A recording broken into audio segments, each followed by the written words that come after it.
तो शिव गया, मनोज भारी हो गया मन पर कि मनोज भैया का दिन तभी है जय भाई, इससे हटिए। आप शिव का शिष्य हैं, बिल्कुल स्वतंत्र हैं। साहब कहते हैं कि शिष्य और गुरु के बीच कोई नहीं रह सकता। अगर थोड़ा सा गुलाब की पंखुड़ी भी उसमें खड़ा होता है तो समझिए उतनी दूरी गुरु और शिष्य के बीच रहता है। हमारे आपके जीवन में गुरु शिव हैं। इससे भी अगर जीवन को नहीं सुंदर बना पाए, इससे भी घर परिवार में शांति नहीं हो सका, तो आप कहाँ जाइएगा सो कहिए। क्योंकि अंतिम कड़ी महादेव ही है। सारा सिस्टम जहाँ लॉक होता है, उसके बाद जो लॉक मैंने आपको खुलेगा वह महादेव है। इसके बाद तो हमको, आप लोग को पता होगा, हो सकता है, लेकिन हमको इतना जानकारी है कि अब दूसरा कोई रास्ता नहीं है मेरे जीवन में। आप लोग के जीवन में हो सकता है कि मंदिर जाके आप काम बना सकते हैं, लेकिन हमारा तो अब सोच ये है कि अगर हम कोनो मंदिरों जाएंगे तो दिक्कत है, वो हमारा बात सुनेगा कि नहीं सुनेगा। हमको तो जिंदगी इन्हीं के चरणों में बिताना है, चाहे गाली सुन के बितावे या जैसे बितावे। दो लोग गाली भी देता है तो भी कुछ जवाब उसको नहीं देते हैं, अब कोई बड़ाई करता है उस पर भी खुशी नहीं इजहार करते हैं कि जगदीश भैया काहे हमरा बड़ाई कर रहे हैं, ललिता दीदी काहे हमरा शिकायत कर रहे हैं। क्योंकि हम चल रहे हैं, अपनी यात्रा पर चल रहे हैं। आपको भी अपनी यात्रा है, आप कैसे चलिएगा आप जानिए, मेरा विषय नहीं है ये हर भाई बहन का विषय, हर किसी का अपना विषय है। दिन रात चर्चाएं हो रही है। आपको लगता है कि चर्चा की नीयत सही है? चर्चा करने वाले की नीयत सही है? अगर सही होता तो परिणाम दिखता। कहाँ परिणाम दिखाई दे रहा है? चर्चा दिखाई दे रहा, परिणाम कहाँ दिखाई दे रहा? और जान लीजिए, साहब ही कहे थे कि डॉक्टर कहलाने से कोई डॉक्टर नहीं होता है, डॉक्टरी का परिणाम दिलाना पड़ता है। पढ़ने से कोई डॉक्टर नहीं बनता। डॉक्टरी पढ़े हैं तो डॉक्टरी का परिणाम दिलाइए। आप शिव शिष्य बने हैं, हम आप शिव शिष्य बने हैं, शिव शिष्य का परिणाम दिखेगा कि नहीं दिखेगा मैंने लोगों के बीच? कहाँ दिखाई दे रहा है? वही हो लो करके बोल रहा है, सब निकलते हैं तो लो कर रहा है। वाह, महादेव को चेला लो करेगा, काहे नहीं करेगा? क्योंकि वो चीज हमें आप में दिखता ही नहीं है, तो लो करवे करेगा। उसकी गलती थोड़े है, गलती तो हमारी आपकी है कि शिव का शिष्य बने, लेकिन न विचार बदला, न बोली बदली, न व्यवहार में उतरा।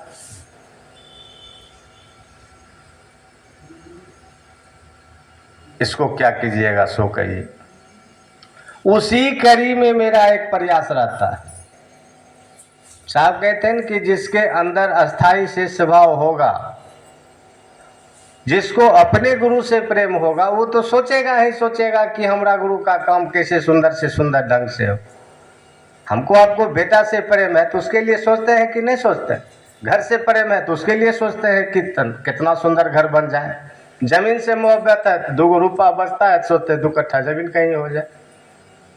यानी मनुष्य का प्रेम है, स्वभाव है कि जिससे वो प्रेम करेगा उसके प्रति उसकी दर्द होगी, उसके प्रति उसको चिंता होगी। तो महादेव को आप अपना नहीं कहते हैं दीदी, दया मांगे छिए त्यान कहे छिए हे शिव आप मेरे गुरु हैं। कोई दीदी कहे छिए कि हे शिव अहाँ हुनकर गुरु छिए? कोई भाई बहन कहे छिए कि हे शिव अहाँ हुनकर गुरु छिए, हम हुनके पर दया करियो? सब लोग यही न कहते हैं कि हे शिव आप मेरे गुरु हैं, मेरे। तो कौन चीज कहते हैं उसको? इहो नहीं बुझ रहे कि हम क्या रहे हैं मेरे। आज जब मेरा की बात आता है तब हो गया पराया, यानी लेना है तब आप है मेरे। जब लेने की बारी खत्म तब आप हो गए पराया। ऐसा रिश्ता थोड़े चलेगा, ऐसा रिश्ता इस संसार में थोड़े रह पाएगा, हमको विचार से तो नहीं टिक पाएगा। जान लीजिए वो पुरानी कहावत है, आज हम हमारे आपके अंदर लगता है कि हम महादेव को ठग रहे हैं। आजकल हमको आपको लगता है कि महादेव को ठग रहे हैं, जब मन हुआ दया मांग लिए, दया तो करिए नहीं देते हैं।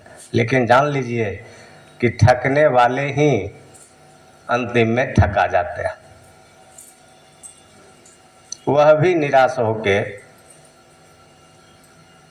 बैठ जाएंगे गुरु रूप में, क्योंकि वो दया नहीं कर पाएगा। वह दया इसलिए कर रहे हैं कि आपका मन समझे और आप इस काम को आगे बढ़ाएं। 20 साल 10 साल 25 साल 40 साल से चल रहे हैं, अभी तक मन नहीं समझा है कि मेरे गुरु शिव है। अब आपको कौन समझाने के लिए आसमान से उतरेगा? अब कौन उतरेगा आसमान से उतरकर समझाने के लिए हमको आपको? अब कौन समझाएगा?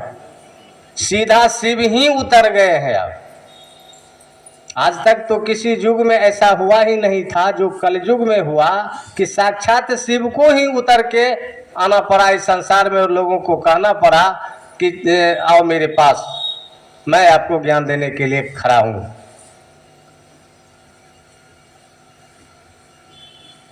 अब कौन आएगा? थोड़ा विचार कीजिए, अब कौन उतरेगा इस संसार में? अब किसकी बारी है? किसका इंतजार हम आप करते हैं? प्रयास कीजिए कि जिसको हम आप साधारण समझ रहे हैं वो साधारण चीज है नहीं। ये 3 सूत्र साधारण नहीं है,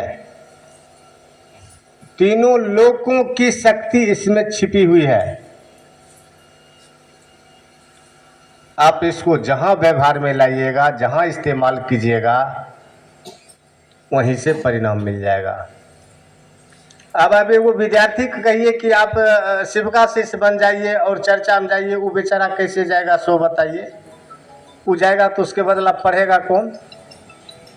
एक नौकरहारा को आप शिव शिष्य बना रहे हैं, उसको कहिए सर आप ड्यूटी छोड़कर शिव चर्चा में जाइए, तो उसका ड्यूटी हम आप कीजिएगा? नहीं न कीजिएगा। फिर भी उसको दया होगी, गुरु उन पर दया करेंगे। हम आप अपना काम भी छोड़कर जा रहे हैं, फिर भी बढ़िया से दया नहीं हो रहा है। क्यों? दया की स्थिति में मन जाएगा तब न। दया की स्थिति में मन पहुंचता कहाँ है? न दया की स्थिति में मन पहुंचता है, न नमन की स्थिति में मन पहुंचता है। दया मांगते हैं जब मुसीबत खड़ा हुआ या लगा कि नहीं अब कोई उपाय नहीं है तो चलो महादेव से दया मांग लेते हैं। जैसे ही उनकी दया हुई, आपका काम हुआ, आप भी रिलैक्स में आगे चलो, अब आफियत में है, अब फिर हमको मतलब नहीं है महादेव से।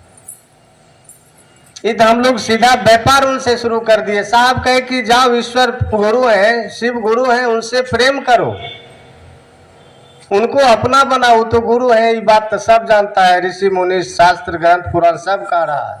अरे दुनिया के लोग को खाली नहीं कहा था, लेकिन गुरु तो वो थे, शिष्य भी उनका कुछ लोग बना था, और शिष्य बनने से पूर्व भी, उससे पूर्व ग्रंथों में लिखा हुआ है कि ये गुरु है।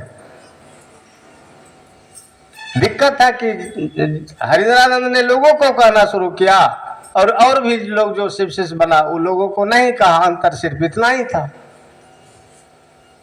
साहब कहे जाओ प्रेम करो, हम लोग उनसे व्यापार शुरू कर दिए, सौदाबाजी शुरू कर दिए।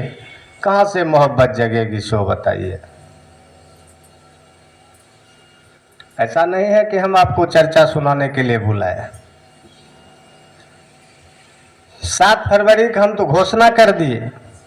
2-3 दिन पहले हम कहे कि भैया घोषणा कर तो दिए, लेकिन इसकी सूचना जब तक हम अपने भाई बहन को बैठा करके नहीं देंगे, उनसे राय विचार मशवरा नहीं करेंगे, अकेला तो हो नहीं सकता है। अकेला तो नहीं हो सकता है। अरे पैसा के लिए कुछ भी कर सकते हैं हम, लेकिन व्यवस्था एक आदमी से नहीं हो पाएगा, उसमें तो सारे भाई बहन का सहयोग चाहिए। उसी उद्देश्य में आज आप लोग को बुलाए कि अगर आप लोगों की इच्छा होगी तब ये कदम उठाया जाएगा, अन्यथा हम जो घोषणा किए हैं, मेरे पास अभी विकल्प है, हम उसको कैंसिल कर देंगे। 1 तारीख का कार्यक्रम ननपुर में रखे हुए हैं, वहीं घोषणा कर देंगे कि भैया 7 वाला जो घोषणा किए थे वो नहीं हो पाएगा, बात खत्म हो गया।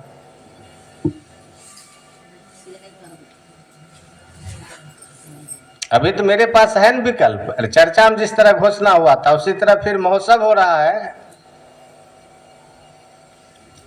ननपुर में, वहां भी महोत्सव एक प्रयास किया जा रहा है, लेकिन लगता नहीं है वहां भी महोत्सव हो पाएगा, क्योंकि वहां भी एक से एक बढ़कर खड़ा हो रहा है। 3 दिन में 3 रिपोर्ट हमको मिल चुका है। हमारा ऊपर है कि भैया आप क्या कहते हैं, आप खड़ा रहिएगा तो हो जाएगा। कलिए साहब दिल से दया मांगिए, हम तो खड़ा है ये हैं, कारण सब जब भागेगा तो तीर हमरे पर न चलेगा। तो हम तो तीर खाइल तैयारे हैं, महादेव के लिए हम कुछो करने के लिए तैयार हैं। थी गुरु भाई गुरु बहन तो नहीं, हमारा शिकायत रोज करिए रहा क्षेत्र में, करबे करेगा, उसकी चिंता हमको कभी हुआ है। साहब कहे हुए कि अरे काम अच्छा करोगे तो कुछ लोग हैं जो बड़ा भी करेगा, कुछ लोग हैं जो तुम्हारा शिकायत भी करेगा, तो तुम काम करते रहो। हम अपना कर्म कर रहे हैं, अब किसको बड़ा करना है, किसको शिकायत करना है, शिकायत करना हर जाने या बड़ा करना हर जाने ने। हमको शिकायत से चिंता है न बड़ा से खुशी है, पहले कह दिए। कारण हमारा मन अब समझ गया कि अब मेरे गुरु शिव के सिवा हमारे जीवन में कोई दूसरा रास्ता नहीं है। तो जिस तरह आप अपने परिवार के लिए व्याकुल है, तब मेरा परिवार है, मेरा महादेव, मेरा परिवार, मेरा गार्जियन, मेरा बाप, मेरा गुरु, सब कुछ है। साहब भी कहते हैं कि अपने परिवार में उनको उतारो, तो हम अपना परिवार का सदस्य बनाए हुए। तो आपको अपने परिवार की चिंता है तो हमको भी अपने परिवार की चिंता है, आपको अपने बच्चे की चिंता है तो हमको अपने गार्जियन की चिंता है, क्योंकि उनको हम अपने घर का गार्जियन बनाए हुए हैं। तो रिश्ता हम न बनाए हैं। मेरा रिश्ता क्या है महादेव से, ये आप क्या जानिएगा, और आपका रिश्ता महादेव से क्या है वो हम कैसे जान सकते हैं, सो बताइए। तो मेरा रिश्ता है, मेरा महादेव है, मैं उसके लिए सोता हूँ, उसके लिए जागता हूँ, उसके लिए रोता हूँ। मैं एक दिन कहा था ना आपको, कहीं बोला था कि विक्रमपुर में कार्यक्रम रखे थे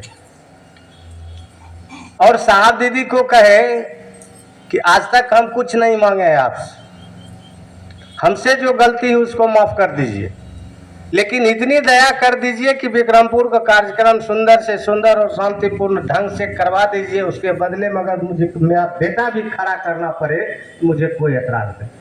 दीजिएगा आप लोग, दीजिएगा।